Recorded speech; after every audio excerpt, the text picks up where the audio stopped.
Coucou toi, j'espère que tu vas bien et que tu as passé un très joyeux nouvel an, un bon réveillon plutôt. Est-ce que ça te dit qu'on se pose un petit peu et qu'on prenne le temps de parler?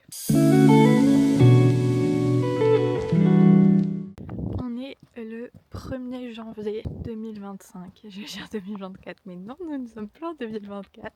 Et je vais aller marcher, que j'en ressens besoin. Je me sens super angoissée, je sais pas trop pourquoi. Donc je me dis que aller marcher et d'avoir l'air frais sur mon visage, ça va me permettre de me focaliser sur autre chose. Et en même temps, je me suis dit, vas-y, prends ta caméra, va parler, comme ça va te permettre de décharger et de mettre des mots sur ce que tu ressens. Donc c'est ce que je suis en train de faire. Je sais pas si je garde pour moi ou si je les montre. Voilà, ça va pas.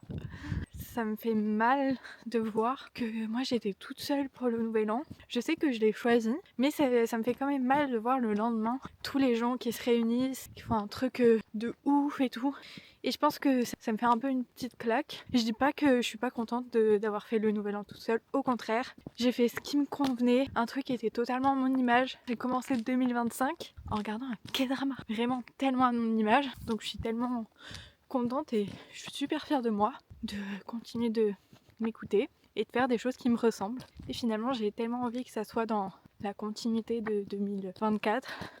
J'ai envie que 2025, ça soit quelque chose qui soit à mon image, de faire des choses qui me ressemblent, qui sont vraiment moi, dans lesquelles je m'écoute et dans lesquelles je remplis ma jauge d'amour propre. Parce que finalement, s'écouter et se respecter, pour moi, c'est remplir sa jauge d'amour propre. Ah putain, je suis essoufflée. Ça fait plusieurs jours que je suis dans ma tête. Genre même, il faut que je fasse du scrapbooking, ça va me faire du bien.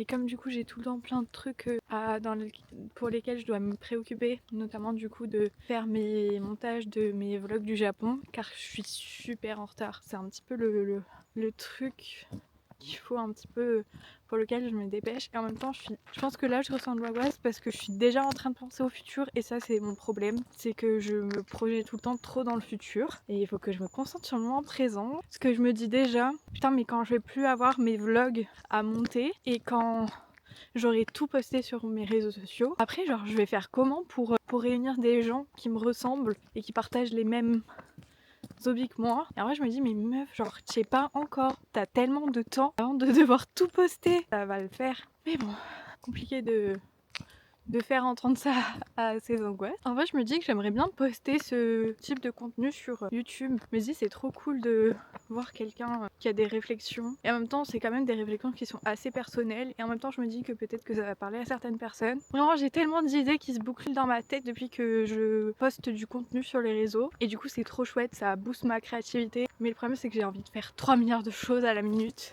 Et il faut que je me focus sur un truc à la fois, une étape à la fois, parce que sinon je vais finir ensevelie. Et on veut pas finir ensevelie par la pression qu'on se met soi-même tous les jours. Parce qu'au final, il y a personne qui attend mes vidéos à part moi.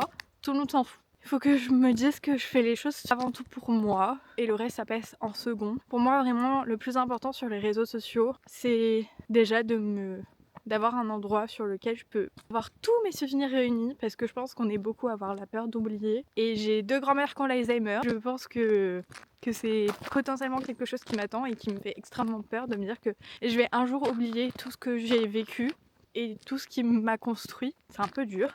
Et ouais, je veux juste pas oublier, je veux me souvenir éternellement, je veux pouvoir revoir mes vidéos et en même temps j'aime trop les partager, j'aimerais tellement que les gens interagissent avec ce que je propose. J'aimerais tellement réunir des gens qui me ressemblent. J'aimerais tellement de choses qui, pour le moment, sont pas réalisables. Et je me rends compte que j'ai trop d'attentes par rapport à ce projet. Et que tant que j'aurai pas de lâcher prise sur ces attentes, bah y a rien qui va se passer, ma cocotte. C'est un peu dur de lâcher prise, mais il va falloir y songer. Je sais pas comment. Je sais qu'il faut se dire genre juste bah je fais maintenant et je fais au fur et à mesure et voilà. Mais bon, c'est dur. C'est tellement dur quand on est angoissé par le fait que je sais pas ce que je vais faire de ma vie. Je sais pas si on se rend compte, je ne sais pas ce que je vais faire de ma putain de vie.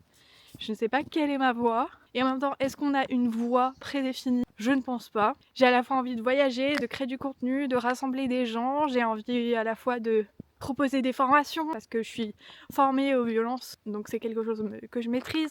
J'aimerais me former à la communication non violente pour ensuite à mon tour former des gens. J'aimerais intervenir dans les masters, enfin j'aimerais tellement de choses, j'aimerais faire des conférences pour faire sur quel sujet je sais pas, mais j'ai envie de trop de trucs. Et parfois c'est un peu frustrant de savoir qu'il n'y a pas un chemin bien défini. Il y a personne qui va dire bah tu dois faire ça, ça, ça, ça.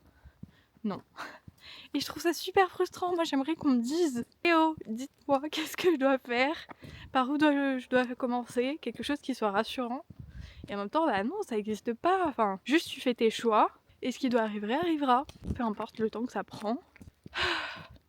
La vie est dure et en même temps je suis tellement reconnaissante d'être en vie et de pouvoir respirer, d'être en bonne santé, d'avoir mes proches, de pouvoir parler avec eux, d'avoir un toit sur ma tête, d'avoir mes parents à mes côtés qui me soutiennent.